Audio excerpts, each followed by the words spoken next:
প্রিয় সুধী মণ্ডলী, আসসালামু আলাইকুম ওরহমতুল্লাহ। আজকে আমি আপনাদের একটি ঐতিহাসিক ইসলামিক গল্প শোনাব। পাহাড়ে এক বৃদ্ধের দোয়া যা বদলে দিল পুরো একটি গ্রামের ভাগ্য। এক মরুভূমির গ্রামে বহুদিন ধরে বৃষ্টি হচ্ছিল না। ফসল শুকিয়ে মাটি ফেটে যাচ্ছিল এবং গ্রামের সবাই মসজিদে একত্রিত হলো, জামায়াতবদ্ধ হলো। আল্লাহ রাব্বুল আলামিনের কাছে দোয়া প্রার্থনা করা হলো। কিন্তু আকাশ ছিল একদম পরিষ্কার। কেউই জানতো না দোয়ার দরজায় সব থেকে বেশি কে কড়া নাড়বে।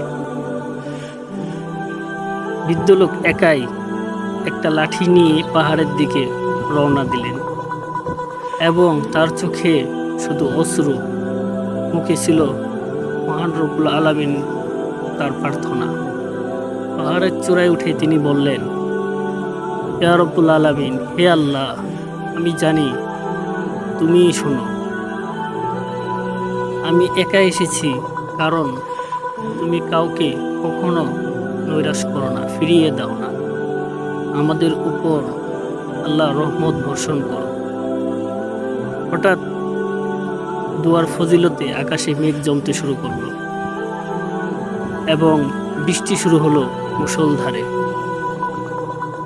বৃদ্ধ লোকটি বৃষ্টিতে ভিজছেন আর তার মুখে শান্তির হাসি, শান্তির ছোঁয়া। ঈমান, আন্তরিকতা আর একাকী চোখের অশ্রু, এই তিনটি যদি একসাথে হয় তাহলে পাহাড় কাঁপে আর আকাশ কাঁদে। জাযাকাল্লাহু খাইরান। আল্লাহ আমাদের সবাইকে সঠিক ঈমান ও ধৈর্য দান করুন।